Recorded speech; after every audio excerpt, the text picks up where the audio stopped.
Hello friends, शाम पुष्पेन दोस्तों, आज का जो हमारा लेक्चर है ये हिस्ट्री का जो लेक्चर है इसके बारे में हम जानने का प्रयास करेंगे कि जो हमारे राजवंश एक प्रकार से उत्पन्न हुए थे दक्षिण भारत में, कौन कौन से राजवंश उत्पन्न हुए उनके बारे में यहाँ पे हम जानने का प्रयास करेंगे। तो चलते हैं कि दक्षिण भारत में राजवंशों की अगर जो हम बात करें तो दक्षिण भारत में एक प्रकार से संगम युग का जो है उदय हुआ। संगम युग के अंतर्गत जो है 3 संगम आए थे। प्रथम संगम, द्वितीय संगम, तृतीय संगम। उसके अंतर्गत हम कहें तो तृतीय संगम में बहुत ज्यादा ग्रंथ लिखे गए संगम साहित्य के अंतर्गत। और तृतीय संगम की अगर जो उसी की बात करें तो यहाँ पे इन्हीं संगमों के अंतर्गत जो है एक राजवंशों का उदय हुआ था, चोल, पांड्य, चेर। तो उनके बारे में आज हम यहाँ पे पढ़ेंगे। तो जैसे भारत के नक्शे की अगर जो हम बात करें तो ये भारत का जैसे मैप दिख रहा है आपको, और इस मैप में जो है ये इधर का एरिया केरल पड़ता है, और इधर जो है एक प्रकार से तमिलनाडु आता है, कर्नाटक आता है, आंध्र प्रदेश आता है। तो ये वाला एरिया जो है दक्षिण पश्चिम, इसको बोल दीजिए ये जो एरिया है, 1 मिनट, ये ऐसे जो है भारत है। तो यहाँ का ये एरिया ऐसे दक्षिण पश्चिम बोल दीजिए, और ये एरिया इसको क्या बोल दीजिए, सॉरी, ये एरिया दक्षिण पूर्व बोल दीजिए, ये एरिया दक्षिण पश्चिम बोल दीजिए इधर का, और ये एरिया दक्षिण बोल दीजिए। तो इधर जो उदय हुआ था वो चोलों का उदय हुआ था। सॉरी, 1 मिनट, जो इधर उदय हुआ था इधर चोलों का उदय हुआ था, इधर जो है ये चेरों का उदय हुआ था। मतलब दक्षिण पश्चिम में चेर थे, दक्षिण पूर्व में चोल थे, और दक्षिण में जो उदय हुए थे वो पांड्यों का उदय हुआ था। तो इनके बारे में जो है हम यहाँ पे जानेंगे। ये 3 राजवंश हैं। कभी कभी एग्जाम में क्वेश्चन पूछ लेता है कि दक्षिण में कौन सा राजवंश उदय हुआ था और दक्षिण पश्चिम में कौन सा राजवंश उदय हुआ था संगम काल के अंतर्गत, और दक्षिण पूर्व में कौन सा उदय हुआ था। तो इनके बारे में क्वेश्चन तो इधर से देख लीजिए, चोल जो हुए थे दक्षिण पूर्व में हुए थे, चेर जो हुए थे दक्षिण पश्चिम में हुए थे, पांड्य हुए थे दक्षिण में। अब एक चीज और क्वेश्चन पूछ लेता है कि चोलों की राजधानी क्या थी। हालांकि अभी बताएंगे, लेकिन चोलों की जो राजधानी थी, चोलों की राजधानी जो थी उदयपुर थी, उदयपुर थी। और इनका जो प्रतीक चिन्ह था वो बाघ था, व्याघ्र भी बोलते थे इसको, व्याघ्र एक प्रकार से। यहाँ पे क्वेश्चन आपको एग्जाम में कई बार पूछा गया। और पांड्यों की जो राजधानी थी वो मथुरा थी। पांड्यों ने मथुरा को अपनी राजधानी बनाया था, और इनका जो निशान था वो मछली था। ये जो मछली होती है ना, तो ये जो इनका निशान था पांड्यों का, ये मछली था। और चेरों की अगर जो बात करें तो इनकी 2 राजधानियां थी, वांजी और तथा कुंडी, 2 राजधानियां इन्होंने बनाई थी। और इनका निशान था धनुष। क्या था? धनुष। तो ये जो है एक प्रकार से 3 इनके जो है अलग अलग निशान भी थे, और 3 राजधानियां इन्होंने बनाई थी। 3 अलग अलग क्षेत्रों में इनका जो है उदय हुआ था। इसके अंतर्गत जो हम पढ़ेंगे संगम युग के पहले की जो हम कुछ बात कर लें तो जो तुंगभद्रा और कृष्णा नदियां हैं, इनके जो है दक्षिण में इन राज्यों का जो है उदय हुआ था, उनके बारे वहां पे हम जान कर रहे हैं।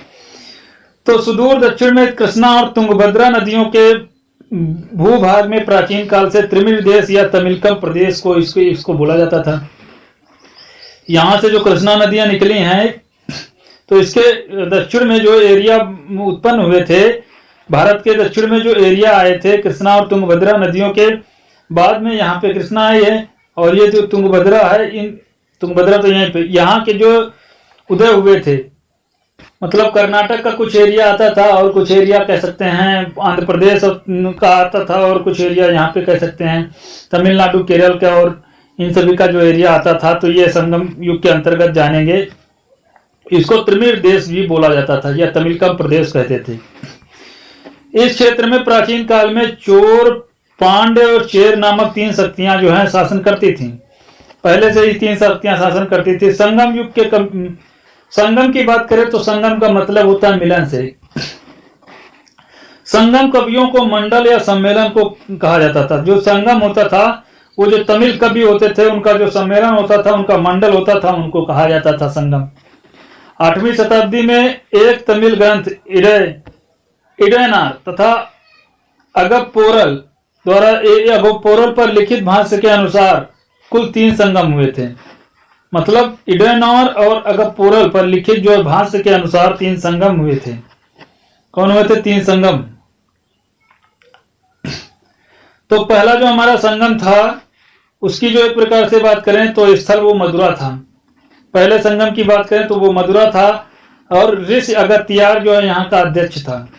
द्वितीय जो संगम था उसका जो एक प्रकार से कपाटपुरम आलयो था। तोलकप्पियार जो है एक प्रकार से इसका जो है अध्यक्ष था। तृतीय संगम जो हुआ उसमें जो है मदुरा स्थान उसका था। नक्कियार यहाँ इसका जो है क्या था? अध्यक्ष था। कुछ पूछा नहीं जाता आपसे, याद रखने की जरूरत नहीं, एक बार पढ़ लीजिए।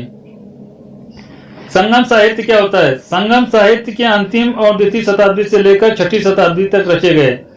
जो संगम साहित्य थे वो दूसरी शताब्दी से लेकर के 6ठी शताब्दी तक जो है रचे गए और संगम साहित्य तमिल भाषा में रचे गए थे। कौन सी इनकी भाषा थी? तमिल भाषा में रचे गए थे और तमिल भाषा दक्षिण भारत की प्राचीन एवं समृद्ध भाषा थी।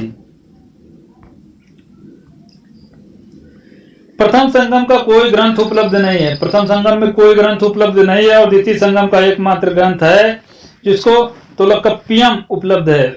मतलब द्वितीय संगम का एक ही ग्रंथ उपलब्ध है जिसका नाम तोलकप्पियम है और शेष तृतीय संगम से संबंधित, शेष जो ग्रंथ हैं वो तृतीय संगम से संबंधित हैं। चोल वंश की अगर जो बात करें, चोल वंश क्या था? दक्षिण पूर्व में चोलों का उदय हुआ था। दक्षिण पूर्व की बात कर रहे थे तो ये हम ही बताए थे ना, तो दक्षिण पूर्व में चोलों का उदय हुआ था। ये एरिया यहां से आता तो इधर जो है चोलों का उदय हुआ था और इनकी राजधानी जो थी उदयपुर थी और इनका प्रतीक चिन्ह था तो वो व्याघ्र था। व्याघ्र था, बाघ भी बोल देते हैं, व्याघ्र था। इनका प्रतीक चिन्ह व्याघ्र था। सबसे महान शासक इसका करिकाल था। करिकाल का शाब्दिक अर्थ हुआ जले हुए पैरों, एक प्रकार से पैरों वाला जो है करिकाल था। रुद्रनाथ, रुद्र कन्नार जैसे जो है विद्वान इस दरबार में रहते थे। रुद्र कन्नार जैसे जो है प्रकार से विद्वान इसके दरबार में रहते थे। करिकाल ने सिंचाई हुई तो अनेक तालाबों का जो है इसने मतलब सिंचाई करने के लिए अनेक इसने तालाबों का जो है निर्माण कराया था। और उसके बाद अगला जो राजवंश आया उसका नाम था एक प्रकार से पांड।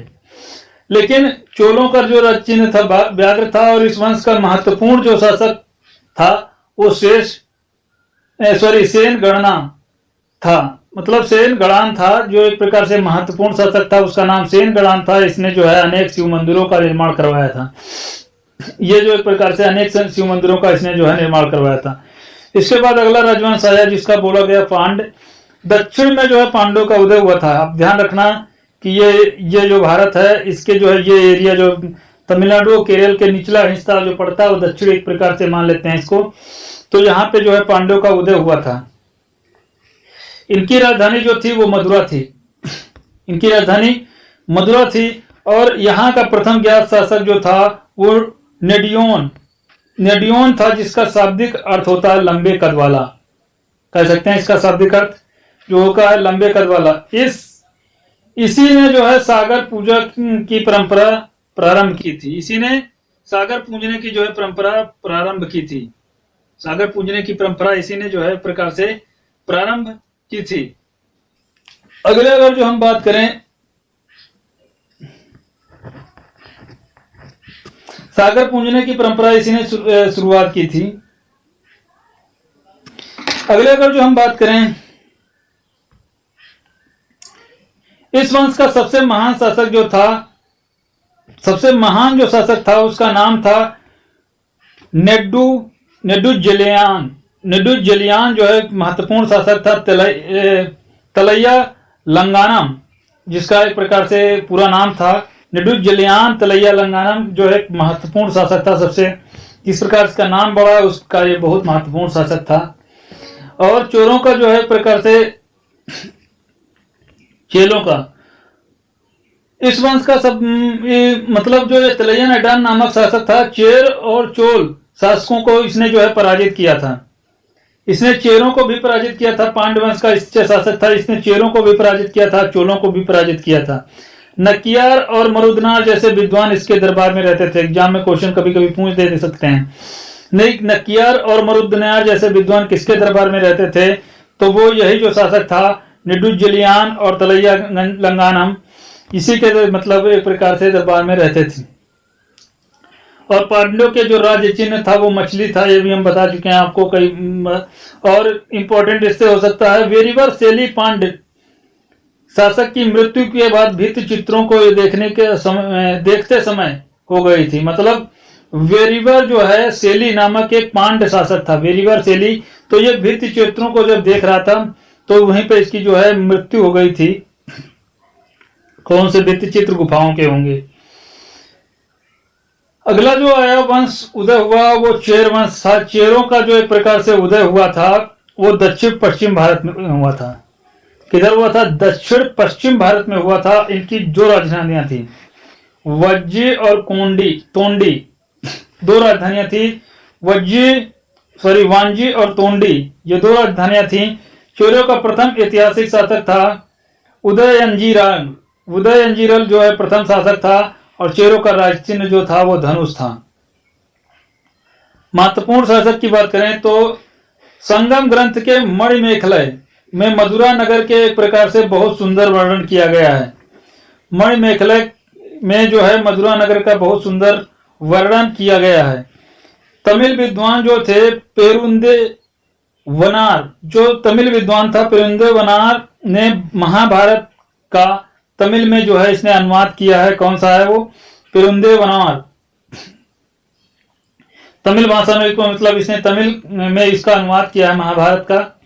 और तीनों संगमों का आयोजन पांड्य राज्य में हुआ था। जो 3 संगम आयोजन किए गए थे उनका आयोजन किसमें हुआ था? पांड्यों के राज्य में हुआ था। और तगडूर के एक प्रकार से शासक थे आदिगैमन थे। और दक्षिण भारत में गन्ने की खेती इन्होंने प्रारंभ की थी। आदिगैमन ने ही दक्षिण भारत में तगडूर के एक प्रकार से शासक थे। इन्होंने जो एक प्रकार से आदिगैमन इन्होंने दक्षिण भारत में गन्ने की खेती प्रारंभ की थी। तगडूर एक एरिया आता है, उसके एक प्रकार से बात करें, वहां के जो है बात हो रही है ये।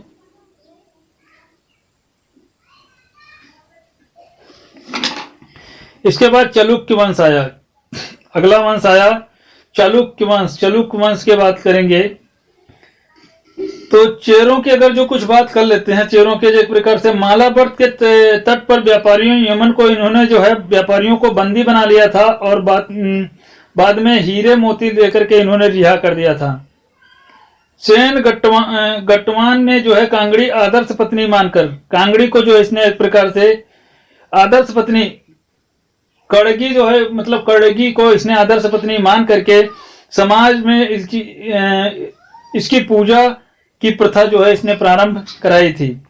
चेरों का जो राज्य चिन्ह था वो धनुष था, बता चुके हैं। संगम युगीन, अब हम चालुक्य के बारे में जान लेते हैं। चालुक्य वंश कितना था। संगम युगीन प्रशासन के बारे में भी उतना क्वेश्चन नहीं पूछा जाता। और एक चीज इंपॉर्टेंट है, यहाँ से क्वेश्चन आपसे पूछा जा सकता है कि क्या बताइए, आप बताइए यहाँ की जो संगम युगीन सामाजिक व्यवस्था थी, क्या इसमें जो है सती प्रथा प्रचलित थी? सती प्रथा का उल्लेख यहाँ पे जो है नहीं मिलता है। लेकिन भोजन और पान सुपारी की जो प्रथा थी और पेय पदार्थों का जो एक प्रकार से ताड़ी वगैरह इनका जो है मतलब प्रथा जो है प्रचलित थी। ये सामाजिक व्यवस्था थी। संगम युगीन अगर जो प्रमुख देवी देवताओं की अगर जो बात करें तो तिरुमुल जो थे इनको विष्णु बोला जाता है। एग्जाम में क्वेश्चन पूछा गया है। और तिरुमुली जो थी इनको लक्ष्मी बोला गया, एक प्रकार से समृद्धि की देवी बोला गया है। आयल रानी जो यहाँ पे देख लीजिए, हम बता रहे हैं तिरुमल, इनको विष्णु बोला गया है। तिरुमिली ये लक्ष्मी थी और ये समृद्धि की देवी इनको जो है बोला जाता है। अर्थव्यवस्था की बात करें तो ये लोग समूह बना करके एक स्थान से दूसरे स्थान पर व्यापार करते थे। ये इनकी जो है अर्थव्यवस्था थी। और मदुरा जौहरी का भी ये बाजार इनको एक प्रकार से था। मदुरा और जौहरी का एक प्रकार से यहाँ पे इनका जो है बाजार था और विस्तृत था। कोलची बंदरगाह से मोती निकाले जाते थे। कोलची एक बंदरगाह था जहां से ये लोग मोती निकालते थे और मदुरा के बाजार में इनकी क्या होती थी, इनकी जो बिक्री होती थी वो मदुरा के बाजार में ये लोग करते थे। मंडियों का इस समय प्रचलन जो है मिलता है, एक प्रकार से कह सकते हैं। प्रमुख बंदरगाह जो इनके कौन कौन से थे? प्रमुख बंदरगाह में जो है पुहार, एग्जाम में कभी कभी क्वेश्चन पूछ लेता है तो याद रखना। पुहार जो बंदरगाह था ये चोल राज्य के एक प्रकार से पूर्वी तट पर स्थित है। अगला जो बंदर था वो अरिकामेव, अरिकामेव जो बंदर था चोल राज्य के, ये भी पूर्वी तट पर स्थित था। अगला जो बंदरगाह था कोलची, ये पांड्यों का एक प्रकार से बंदरगाह हुआ करता था, कोलची बंदरगाह। यहां से लोग एक प्रकार से मदुरा, मतलब यहाँ पे जौहरी का एक प्रकार से ये लोग व्यापार करते थे, मोती निकाले जाते थे यहां से, और पांड्यों का था। और सालियूर, अगला बंदर था सालियूर। सालियूर जो बंदरगाह था यहाँ पे पांड्य राज्य के दक्षिण पूर्व में जो है एक प्रकार से तट पर है। वांजी जो बंदरगाह था, वांजी राजधानी थी, वांजी चेरों की जो क्या थी? राजधानी थी। तो ये चेर के पश्चिमी तट पर स्थित है। और अगला का जो तोंडी की बात करें तो तोंडी इनका जो है बंदरगाह था, तोंडी की राजधानी भी थी, जो चेर राज्य के ये पश्चिमी तट पर स्थित है। मुज्जरिस भी एक बंदरगाह था, चेर राज्य के ये पश्चिमी तट पर स्थित है। जनरली अब ध्यान रखना कि या तो पूर्वी तट हो सकता है, इधर जो है इधर, अब इधर कोई तट नहीं होगा। पूर्व में इनके चेरों का इधर हुआ था, दक्षिण पश्चिम में तो इनका एक ही तट समुद्र तट बनता है, ये दक्षिण पश्चिम। और चोलों का जो उदय हुआ था वो भी दक्षिण पूर्व में हुआ था, तो ये बात करें तो इनका दक्षिण पूर्वी यही एक तट हो सकता है। और इनकी अगर जो बात करें पांड्यों की तो इनके दो भी तट हो सकते हैं, लेकिन यहाँ पे जो इनके दो बंदरगाह दिखाए गए हैं वो दोनों दक्षिण पूर्वी तट पर ही थे। सालियूर और एक प्रकार से कोलची, इनके दो एक प्रकार से बंदरगाह थे। विदेशी मतलब व्यापार की महत्वपूर्ण व्यवस्था बिचौलियों के प्रकार से जो थे के माध्यम से संपन्न होता था, और बिचौलियों की भूमिका जो सिकंदरा, यमन और यहूदी अदा करते थे। और अगर जो हम बात करें संगम युगीन जो थे मणिमेखलय, मदुरा नगर के एक प्रकार से बहुत सुंदर वर्णन किया है मणिमेखलय ने। किसने? मणिमेखलय एक प्रकार से, एक मिनट, मणिमेखलय जो इसका है उसने मदुरा नगर का एक प्रकार से बहुत सुंदर वर्णन किया है। एग्जाम में क्वेश्चन पूछा गया है। तमिल पेरुंदेवार, तमिल विद्वान जो था पेरुंदेवार एक प्रकार से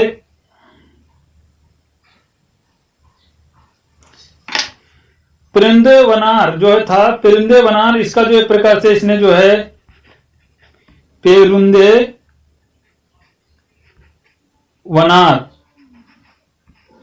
ये जो एक प्रकार से मतलब महाभारत का इसने तमिल भाषा में एक प्रकार से अनुवाद किया था। ये भी हमने एक बार आपको बता दिया है कि एग्जाम में क्वेश्चन पूछा गया है, तो इसलिए यहाँ पे हम आपको बता रहे हैं। तीनों संगमों का आयोजन पांड्य राज में हुआ था, ये भी हम बता दिया आपको। उदयपुर से कपास का व्यापार और वस्त्र उद्योग का व्यापार होता था। उदयपुर जो था चोलों की राजधानी थी, यहाँ से जो है कपास का व्यापार होता था, कपड़े का व्यापार होता था उदयपुर से, याद रखना। इसके बाद चलुक्य वंश आया। चलुक्य वंश के बारे में हम जानेंगे। संगम युगीन जो थे चोल, पांड्य और चेर वंश के पतन के बाद दक्षिण भारत में नई शक्तियों का उदय हुआ। इनमें चलुक्य जो थे वो प्रमुख थे। इनके पूर्वज चलुक्य और चुल्क, ये भी चुलुक और चुल्क के नाम से इस वंश का नाम चलुक्य वंश पड़ा था। ये हम आपको एक बार बता चुके हैं आपको। चलुक्यों की शक्ति के केंद्र बादामी और वतापी था। जो उनकी शक्ति का केंद्र था बादामी और वतापी था। बाद में इनकी शाखाएं बनी, बाद में इनकी शाखाएं भी बनी। बादामी का एक प्रकार से चलुक्य वंश, बादामी का चलुक्य वंश, इस वंश का संस्थापक जो था, एग्जाम में क्वेश्चन पूछा जा सकता है, इस वंश का संस्थापक कौन था? जय सिंह था, राजा जय सिंह। और राष्ट्रकूटों एवं कदम्बों से इसने संघर्ष की सत्ता स्थापित की थी और बादामी पे इसने अधिकार करके यहाँ पे दुर्ग का इसने जो है निर्माण करवाया था। और पुलिकेशन प्रथम के बाद इसका पुत्र जो था कीर्तिवर्मन प्रथम मंगलेश जो है शासक हुआ था। और इसके बाद जो पुलिकेशन द्वितीय एक प्रकार से क्या हुआ, शासक आया। तो पुलिकेशन द्वितीय इस वंश का सबसे महान शासक था, मतलब चलुक्य वंश का एक प्रकार, चलुक्य वंशी जो है महान शासक था।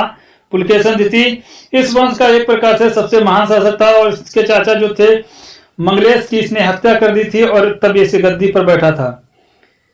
इसके उत्तर भारत में सबसे शक्तिशाली जो राजा था वो हर्षवर्धन को नर्मदा नदी के तट पर इसने पराजित कर दिया था और परमेश्वर की उपाधि इसने धारण की थी। रविकीर्ति द्वारा जो है रचित एल्होल अभिलेख है। रविकीर्ति द्वारा एक रचित एल्होल अभिलेख में जो है पुलकेशन द्वितीय हर्षवर्धन पर विजय की जो है पुलकेशन द्वितीय ने जो है हर्षवर्धन पर एक प्रकार से विजय की थी, इसकी जो जानकारी प्राप्त होती है। इसी के शासनकाल में जो है 636 ईस्वी में अरबों का जो है भारत पर क्या हुआ था, आक्रमण हुआ था और पराजित कर दिया था, ये भाग गए थे। और बात करें तो फारस के शासक जो थे खुसरो द्वितीय ने दूतमंडल इसके दरबार में ये आया था खुसरो द्वितीय का। इसके शासनकाल में चीनी यात्री ह्वेनसांग बादामी एक प्रकार से ये यहाँ पे आया था।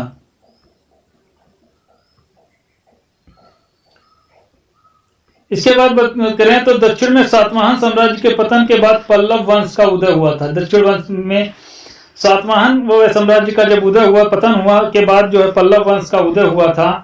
और पल्लव के मूलतः दक्षिण भारत के ये निवासी थे और ये भारद्वाज गोत्र के ब्राह्मण थे। प्रारंभ में सातवाहनों के ये सामंत के बाद अपनी स्वतंत्र सत्ता इन्होंने स्थापित कर लिया था। शिव स्कंद वर्मा यह पल्लव वंश का महान शासक था और इसने कालची को अपनी जो है राजधानी बनाकर इसने शासन किया था कालची को। विष्णुगुप्त गुप्त सम्राट जो था समुद्रगुप्त का एक प्रकार से समकालीन था और प्रयाग के प्रशस्त अभिलेख से पता चलता है कि समुद्रगुप्त ने इसे जो है पराजित किया था। समुद्रगुप्त ने इसे पराजित किया था। सिंह विष्णु इसके समय में पल्लव वंश की महानता और गौरव का युग की जो है शुरुआत हुई है और इसे अमनी सिंह की जो है इसने उपाधि धारण की थी और इसी दरबार में महाकवि भारवी जो है रहते थे। इसके बाद महेंद्र वर्मन प्रथम आया। इसका शासनकाल राजनीतिक और सांस्कृतिक दृष्टि से जो है महत्वपूर्ण था। चालुक्य शासक पुलकेशन द्वितीय से पराजित हुआ था और इसने मत विलास प्रहसन नामक एक प्रकार से ग्रंथ की इसने जो है रचना की थी। नरसिंह वर्मन जो है मामल्ल प्रथम जो है इनका जो है नाम था मामल्ल कह सकते थे और यह जो है इस वंश का जो है सर्वाधिक शक्तिशाली और महान शासक था। इसने जो है चीनी यात्री जो था वो कांची यहाँ पे आया था। ह्वेनसांग कांची जिसका नाम था ह्वेनसांग कांची वो इसी के दरबार में आया था। वो नरसिंह वर्मा जो है मामल्ल के दरबार में एक प्रकार से आया था। इसके बाद हम बात करेंगे शंकराचार्य के बारे में। 788 ईस्वी से 820 ईस्वी तक जीवन परिचय के बारे में हम यहाँ पे बात करेंगे। शंकराचार्य का जन्म हुआ था 788 में केरल के पूर्णा नदी के तट पर कारली गांव में हुआ था। किसमें हुआ था? कारली नामक ग्राम में हुआ था। पिता इनके जो सुग्रीव थे और माता का नाम सुभद्रा था और गुरु इनके गोविंदपाद थे। गुरु इनके गोविंदपाद थे और बद्रिकाश्रम में भद्रयायण व सूत्र भाष लिखा था और महिष्मती जो है मध्य प्रदेश में मंडन मिश्र और उनकी पत्नी भारतीय शस्त्रास्त्र में इसको पराजित किया था। तुंगभद्रा तटी पर श्रृंगेरी मठ की जो है इन्होंने स्थापना की थी। इसके बाद आया पुरी उड़ीसा के गोवर्धन मठ की जो है इन्होंने स्थापना की थी। द्वारिका गुजरात में शारदा मठ की इन्होंने स्थापना की थी। बद्रिकाश्रम में इन्होंने ज्योतिर्मठ की भी स्थापना की थी। 32 वर्ष की आयु में केदारनाथ क्षेत्र में इनकी जो है मृत्यु हो गई थी। श्रृंगेरी जो थे श्रृंगेरी मठ की इन्होंने स्थापना। पुरी में गोवर्धन मठ की स्थापना, द्वारिका में शारदा मठ की स्थापना की। बद्रिकाश्रम में जो है इन्होंने ज्योतिर्मठ की जो है इन्होंने स्थापना की थी। इसके बाद चोल साम्राज्य के बारे में पढ़ेंगे। वो चोल वंश था। यहाँ पे चोल साम्राज्य क्या क्या था तो इसके बारे में हम जानेंगे। चोल साम्राज्य का तो 9वीं शताब्दी में जो है मध्य में पुनः चोलों का उदय हुआ था। मतलब 9वीं शताब्दी में जो चोल वंश थे उनका जो है फिर से एक प्रकार से उदय हुआ था। चोल साम्राज्य आया था। विजयालय जो इसका एक प्रकार से 850 ईस्वी से 871 ईस्वी तक विजयालय एक प्रकार से मतलब ये शासक रहा। विजयालय जो चोल साम्राज्य का एक प्रकार से संस्थापक था। यही जो है चोल साम्राज्य का 9वीं शताब्दी में जो है संस्थापक माना जाता है। पल्लवों की अधीनता में जो है इसे उदयपुर को केंद्र मानकर अपनी शक्ति का इसने विस्तार किया था। इसने उदयपुर को अपना जो है केंद्र माना था और मुत्रयूर मुत्रय्यरों को पराजित किया था इसने। मुत्रय्यरों को इसने जो है पराजित किया था, तंजौर छीन लिया था, तंजौर को अपनी इसने राजधानी बनाई थी। इसी उपलक्ष्य में इसने नरकेसरी की उपाधि धारण की थी। नरकेसरी की उपाधि किसने धारण की थी? तो यही जो शासक था, ये कह सकते हैं विजयालय, इसने जो एक प्रकार से किसकी उपलब्ध नरकेसरी की उपाधि धारण की थी। आदित्य प्रथम जो शासक हुआ, इसके बाद हुआ 871 ईस्वी से लेकर के 907 ईस्वी तक जो शासक हुआ वो आदित्य प्रथम था। यह पल्लवों का शासक जो था अपराजित वर्मन के अधीन था।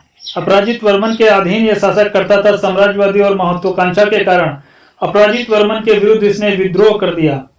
साम्राज्यवादी होने के कारण इसने अपराजित वर्मन के विरुद्ध इसने विद्रोह कर दिया और इसी विद्रोह में इसने जो है अपराजित वर्मन की हत्या कर दी और पल्लव राज्य पर इसने अधिकार कर लिया। इस उपलक्ष्य में इसको कोंदड़ राम की उपाधि इसने जो है धारण की थी। राष्ट्रकूट शासक थे कृष्णऋषि ने अपनी पुत्री का विवाह जो था आदित्य प्रथम के साथ ही किया था। अब आया परांतक प्रथम। 907 ईस्वी से 955 ईस्वी तक जो शासक था वो अगला हुआ चोल साम्राज्य का परांतक प्रथम हुआ। गद्दी पर बैठते हुए राष्ट्रकूट जो शासक था कृष्णऋषि को यह पराजित मतलब इसने जो है युद्ध में दितिज के साथ इसने युद्ध किया। कृष्णऋषि के साथ इसने युद्ध किया और अंतिम जीवन वर्षों में राष्ट्रकूट शासक कृष्णऋषि को राज्य पर इसने जो है आक्रमण किया और परिणाम स्वरूप तटोल्लम का जो युद्ध हुआ था जिसमें परांतक प्रथम पराजित हुआ था। जिसमें परांतक प्रथम क्या हो गया था? पराजित हुआ था। कौन से युद्ध में पराजित हुआ था? तटोल्लम का युद्ध जो हुआ था उसी में। राजराज प्रथम जो हुआ था 985 ईस्वी से लेकर के 1014 ईस्वी तक जो है राजराज प्रथम हुआ था। इस वंश का पहला ये महान शासक था। और यहाँ की अगर जो बात करें तो राजराज प्रथम लंका जो है इसने अभियान किया था और यहाँ के शासक महेंद्र पंचम को इसने पराजित किया था और उत्तरी लंका पर इसने अधिकार कर लिया था। उत्तरी लंका पे अधिकार कर लिया था।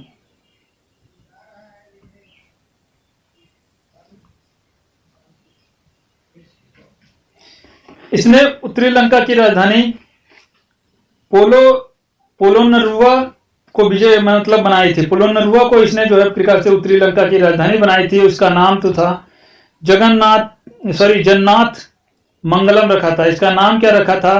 पोलोनरुआ का नाम रखा था जन्नाथ मंगलम। और राजराज प्रथम के काल में जो है चालुक्य के प्रकार से इन्होंने संघर्ष किया। चोल जो थे वो चालुक्यों के साथ संघर्ष होने की शुरुआत हुई और इसमें चालुक्य शासक सत्याश्रय को इसने पराजित कर वेंगी पर जो है अपना प्रभुत्व स्थापित किया था। राजराज प्रथम मालदीप और कलिंग विजय का भी यहाँ पे उल्लेख मिलता है। राजेंद्र प्रथम 1014 ईस्वी से 1044 ईस्वी तक जो था शासक राजेंद्र प्रथम था। इस वंश का ये सबसे महान शासक था। इसने जो है लंका अभियान किया था और यहाँ का जो राजा था महेंद्र पंचम को पूर्णतः पराजित कर संपूर्ण लंका को जीतकर चोल राज्य में इसने जो है मिला लिया था। महेंद्र पंचम को बंदी बना करके कारागार में रखा गया था। इसने जो है दक्षिण पूर्व एशिया में स्थित जो था कटार राज्य था श्री विजय पर इसने आक्रमण किया था और यहाँ के शासक जो था संग्राम विजय तुंगवर्मन को इसने जो है पराजित कर जो है बंदी बना लिया था। दक्षिण पूर्व एशिया के उपलक्ष्य में इसने जो है कडारकोंड की जो है इसने उपाधि धारण की थी। राजेंद्र प्रथम जो अपने पुत्र विक्रम के नेतृत्व में अभियान किया था और यहाँ के शासक जो था महिपाल को इसने जो है पराजित किया था। बंगाल की खाड़ी में जो था चोलों की एक प्रकार से मतलब बंगाल की जो खाड़ी थी वो चोलों की झील कहा जाने लगा था इसको। राजेंद्र प्रथम जो है स्मारक विजय किए के उपलक्ष्य में गंगाकोट चोल की जो है इसने उपाधि धारण की थी। गंगाकोट चोल पुरम नगर की जो है इसने बताया था।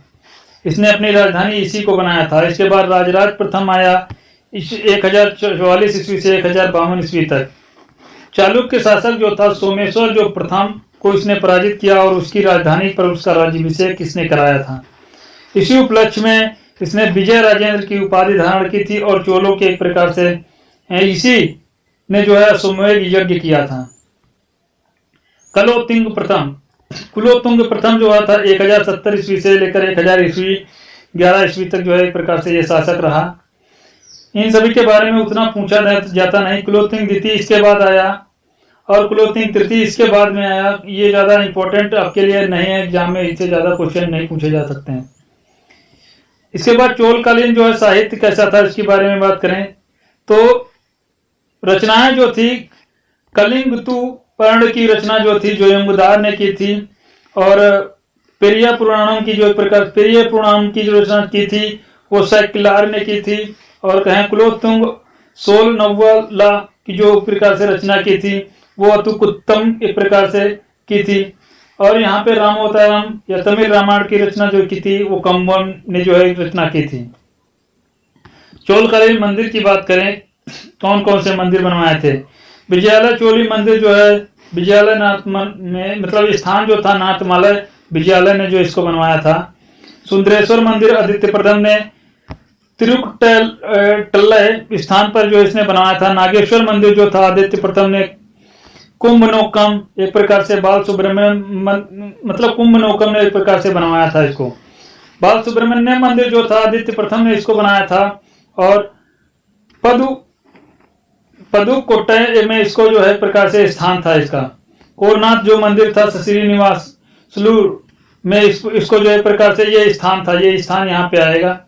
श्रीनिवास निवासन सलूर और प्रांतक जो एक प्रकार से प्रथम ने जो इसको बनाया था प्रांतक प्रथम। बृहदेश्वर जो मंदिर है एग्जाम में क्वेश्चन पूछा जाता है, राजराजा प्रथम ने जो है इसको बनवाया था। तंजौर में ये मंदिर स्थित है। बृहदेश्वर मंदिर जो है एक प्रकार से राजेश्वर जो मंदिर जिसको बोला जाता है वो राजराजा प्रथम ने बनाया था। और जो बृहदीश्वर मंदिर जो था वो उसको राजेंद्र प्रथम ने बनाया था। गंगकोट चोलपुरम में जो है इसको बनवाया था। ऐरावतेश्वर जो मंदिर था वो राजराज द्वितीय ने बनाया था, दासपुरम में जो एक प्रकार से है। कंपहरीश्वर मंदिर जो है कुलोत्तुंग द्वितीय ने बनवाया था, त्रिभुवन में जो एक प्रकार से ये जो है मंदिर है। तो ये लेक्चर दोस्तों यहीं पे समाप्त होता है। ये जो जितने भी लेक्चर थे हमने हिस्ट्री के देख लिए, तो ये जो लेक्चर यहीं पे हम समाप्त करते हैं। आज से हिस्ट्री समाप्त करते हैं। हम कुछ इंपॉर्टेंट क्वेश्चन लेकर आएंगे आपके लिए एग्जाम के पॉइंट ऑफ व्यू से जो हो सकते हैं। तो वीडियो अच्छा लगे दोस्तों तो इसको लाइक करिए, शेयर करिए और सब्सक्राइब करिए। वीडियो देखने के लिए आपको बहुत बहुत धन्यवाद।